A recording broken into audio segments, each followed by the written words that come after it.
Guys, you ain't gonna believe it. We've got something really special coming in. I know I've said it before, but for some reason they keep getting even more special. But this car in particular is something I never thought I would be working on for a long time, but we're here and it's happening. We are working on a Porsche 911 GTS. Can you believe it? So basically I was on my honeymoon last week and I was reached out by another car specialist trader who had a job for me, which was actually this 911. There's me getting really excited and saying, yep, I absolutely will do it. Problem is I'm on my honeymoon for the next week or so and I won't be back until X date, and I will obviously need to buy certain tools to be able to do the job. He needed the car doing quite quickly because the car is actually already sold and the new owner is waiting collection of the car. However, it does need a set of disc and pads. So I basically said to him in that instance, get it done from a garage that can get you in sooner than I can, because I'm not going to be available for a while. I've then returned back and it looks like he hasn't been able to find someone to do the job in the time that he wants it doing, or someone that basically has the equipment and the tools and the time to be able to do the job. So luckily it's fallen into my laps and I'm over the moon to be able to even have the opportunity to work on such a car. But obviously being a Porsche and being a GTS, which actually does have center locks on the wheels rather than the 5 lugs, it does need a few extra tools and it does need a little bit of extra care and attention to making sure that this job goes as smoothly as possible. So on the table in front of me you can see 2 sets of tools. One fairly obvious is a breaker bar. This is a 3/4 inch breaker bar rather than what I usually have, goes up to 1/2 inch. And then secondly and most importantly is one massive gigantic torque wrench. Now this torque wrench can go up to 980 newton meters of torque, but obviously in the case of this car we're probably going to go up to no more than about 600 or so. I think the torque setting for these, I'm going to double check it before I do it, is around 444 foot-pounds, which converted is around 600-ish newton meters. But there are a few other things I need to make sure I get to make sure, again, I do this job properly. So I don't usually accept customer supplied parts for a couple of reasons. Number one is because of any problems with the parts themselves. They could either be the wrong parts, or they could be faulty or damaged, or they could be incomplete. I'll come on to that part in a second. So I like to make sure that I have everything that I need to do the job, which is double checked and correct, and that, it always makes the job go more smoothly. So the more preparation you can do for a job, then the smoother it's going to go, the less potential there is for downtime or problems or whatever else. I'm quite fortunate in the sense where I pre-book mine quite some time in advance, where I've got time to prepare. So people who are, say, more busy than me will have probably cars booked in so far into their diaries that they haven't even got the time to prepare, and the car is there and they have to order the parts there and then for the cars. I've got that bit of chance at the moment where I can have a look at it. So I've done a bit of research into it, and he's supplying me with the discs, the pads, the wear sensor, and from what looks like the discs themselves comes with the 2 screws, the 2 retaining screws. However, the car does have center locks, as I mentioned, so my understanding and research tells me is that there are also 5 extra T40 lug nuts, or whatever we want to call them, basically screws that hold onto the disc to keep that disc onto the hub itself. So there's a bit of an extra part that I'll need to make sure I get. So I've just been on the phone with Porsche and given them the registration and just confirmed that I will need to get 2 new caliper bolts for each one, because the caliper bolts are stretch bolts which are one-time use. The 5 retaining screws on the disc can be used again, but are advised to change. And the same thing with the caliper springs as well, which actually sit behind the pad. So I am now going to have a phone call with the customer and just make him aware of all these things. If he's happy to go ahead with what I can get available in the time frame that I've got, because the only thing that I can actually get in the day that I've got now is 2 caliper bolts for each caliper, whereas everything else is on back order. Or if he wants to reschedule for a further time in advance, which I doubt because his customer's paid for the car already, then we'll take it from there really. We'll see which way he wants to go. my suspicion is he's going to want to go ahead with just the caliper bolts themselves.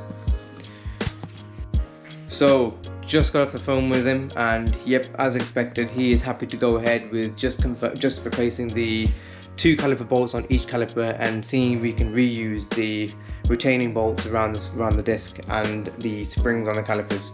So to be honest, in my mind it makes sense to me. I don't know how mandatory, because the caliper bolts are stretch bolts, it makes sense for those to need to be replaced, whereas the retaining screws are just some T40 screws, which I don't think are actually stretch bolts, but I could be wrong. But we're going to go ahead, based on Porsche's advice actually, that they don't always need to be replaced, they are advised to be replaced rather than have to be. So I'm going by whatever Porsche say, and if we're happy to keep them, then we're going to keep them. But yeah, let's see how we get on.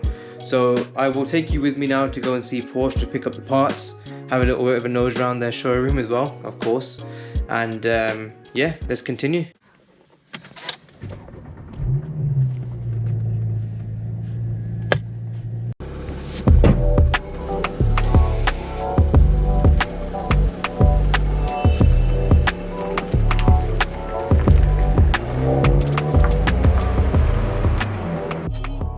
So we are here, and it feels like it's my other video again when I'm at the Porsche Experience Day, because it looks like familiar scenes, and we're presented with a GT4 RS just like we had inside at the other showroom in Silverstone.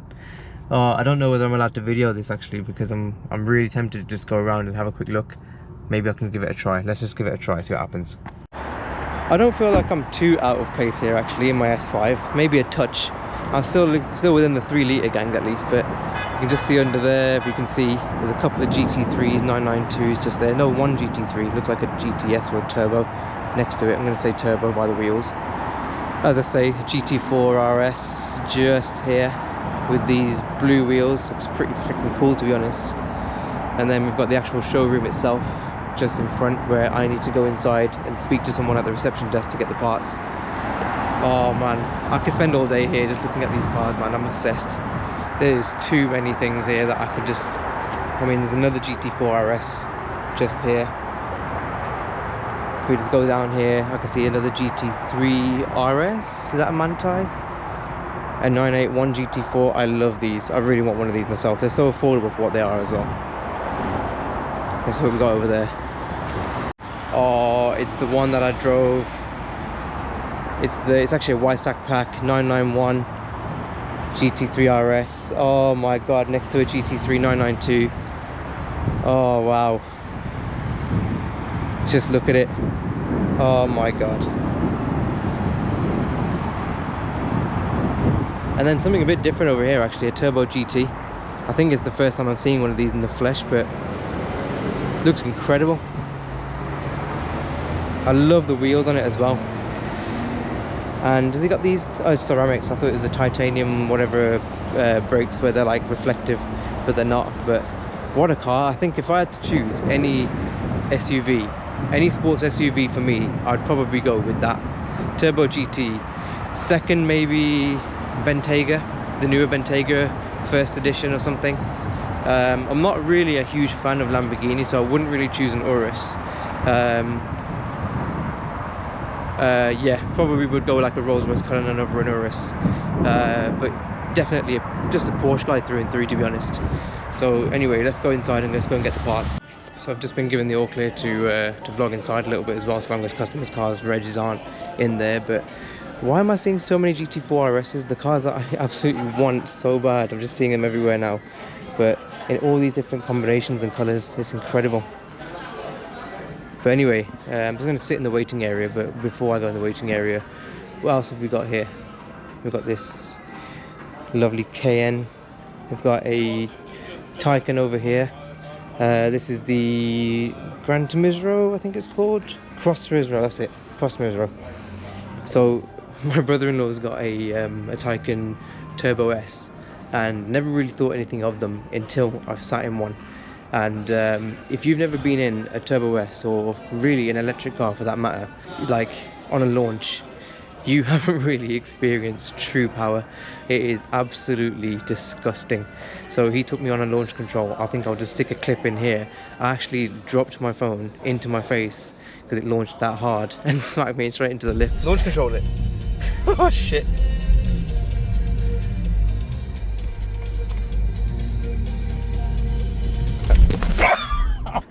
So it's something else. If you haven't experienced it, just try and get a test drive or something. So here they are. There's the bolts, big T50s I think they are, and my boot's open by accident.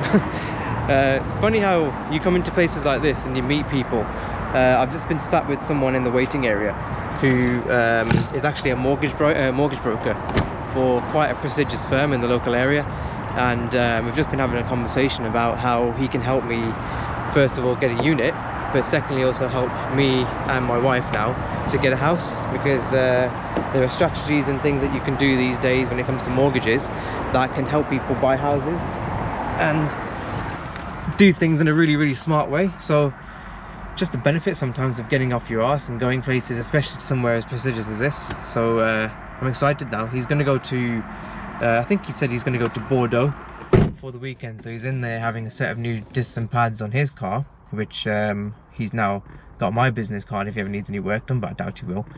But yeah, he's having a bit of a health check and discs and pads and this and that on his Porsche Macan before he heads to France for a long weekend. And then after that he's going to come in contact with me to talk about some mortgage stuff, so it's a win-win. So these are the bolts in question. Let me pull one of these out. So these are the ones, there's two of these per caliper, and they're stretch bolts as I mentioned, so they're going to get replaced each time that you do a caliper job on these Porsches. So yep, next time I see you will be tomorrow morning when the car will be here with me. So guys, it is here. Have a look at that. I cannot believe I've got a Porsche 911 right here in front of me. And here's the key. So as I mentioned, it's got center locks on them, so this is the only part that's probably a little bit daunting for me, because it's like the first time I'm doing anything with center locks.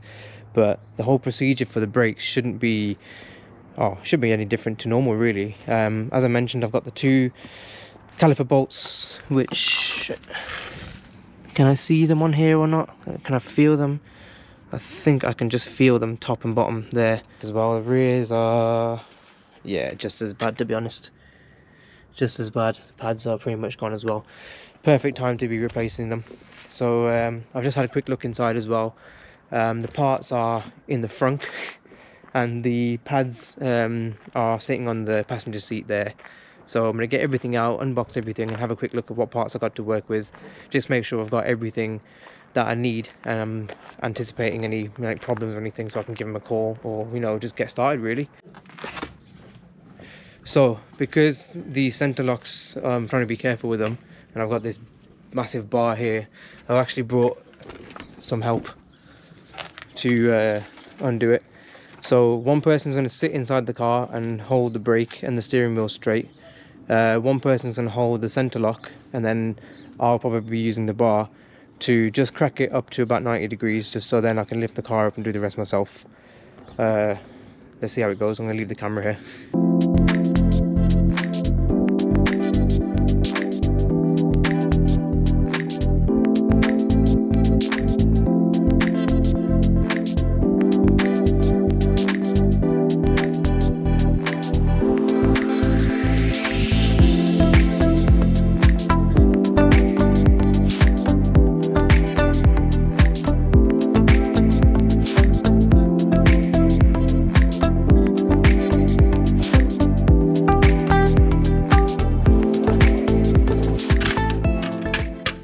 So now we jack the car up. So I've actually just gone and bought some jack pads for this car, because I can just feel the jack point just under here.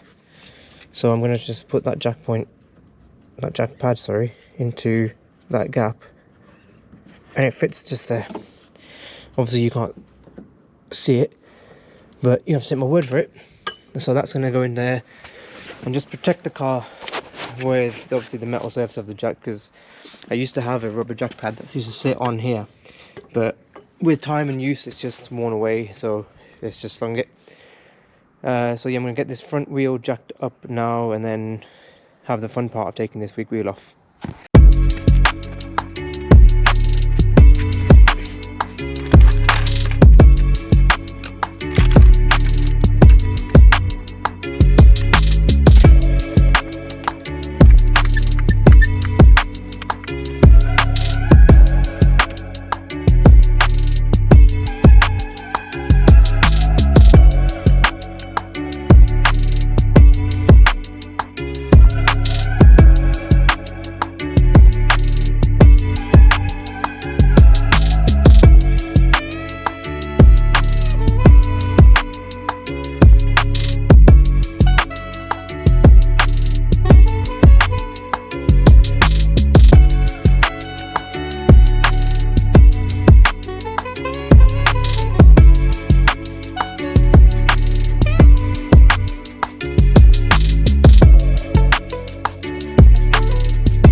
Okay, so the scary part is over for now, at least on this corner. Got the jack on the side over there on the jack point with the jack pad in between. We've got an axle stand just on the bottom of the subframe there, so we're nice and secure, nothing's going anywhere. And it looks like, apart from the Centre 5 T40s here, it's a pretty standard setup. In fact, you haven't even got the two centre screws which we're given on the new discs, so weird. I wonder if these are the original Porsche ones. Can't tell, there's probably some markings under all this rust somewhere. But anyway, and they're labelled as well right, because the vents are directional, and somewhat I think so is the patterns on the drills, but definitely the vents, that's the reason why.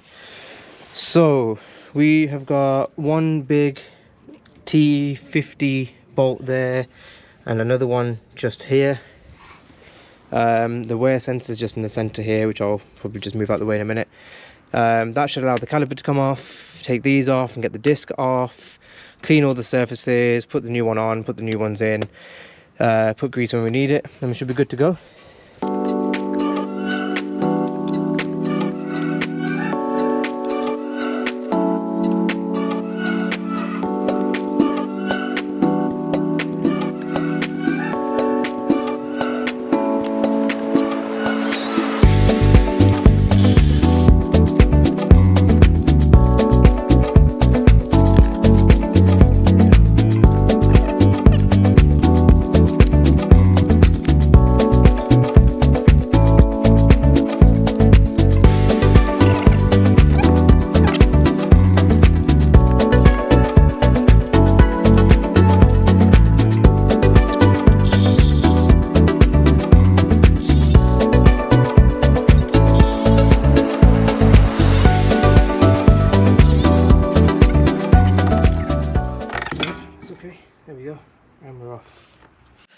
So customers giving me these mail, Melee mail, however the hell you pronounce it, brake discs, which are excellent. They're a really good brand, I like them.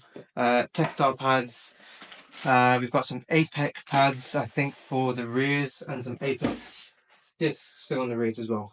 So the vents on this one are a bit different because you can see that they all go in that direction, but it's the venting here which is going, it's facing that way on the new disc I've got here in front of me. If I hold the old disc next to it, you can see that they're both facing the same way. So the one I've got in my hand here, this is the correct one. Just to compare as well, if I was to grab the old one, you can see that they're actually facing opposite ways. So this would be the one for the passenger side. Oh, they're bloody heavy. So that's the disc that I'm going to take for the driver's side. But before I do that, I'm going to get rid of this and put well, get rid of all the corrosion on the hub face and then get ready for the new disc. Usually what I would do is I would get a drill with a brush attachment, a wire brush attachment is what I'm trying to say, on the hub face, but this doesn't look too bad, so I'm going to try and get away with it, just a bit of scotch pad and just do it by hand.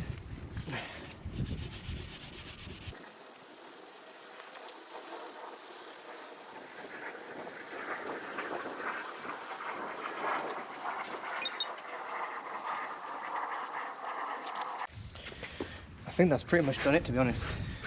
Just to be sure it's not got any debris or dirt or anything on it, I'm going to give that face a good clean with some brake cleaner, and you can eat your dinner off that.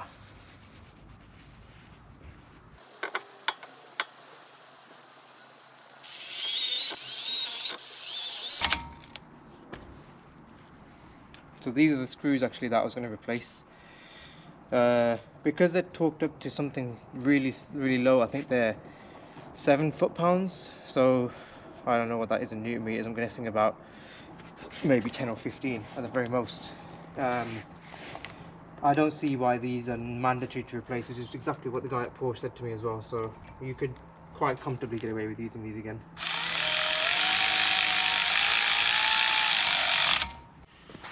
Yeah, so I wasn't far off. It's about 15 newton meters or so, so that feels about right to what it was to take it off in the first place.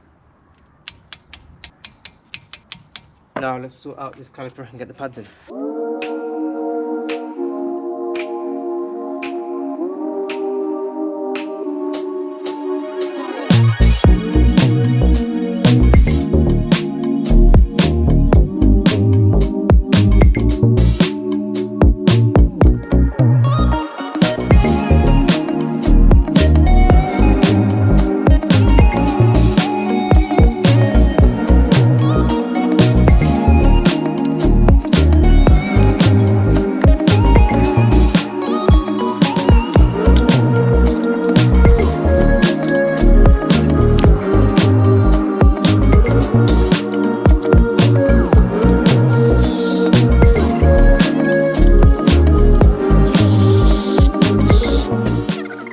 So, plot twist, wrong parts.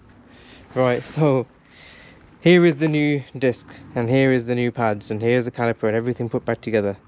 I'm going to give you 5 seconds until you can spot it. Okay, can't be asked. Look at that gap there. That gap there is different to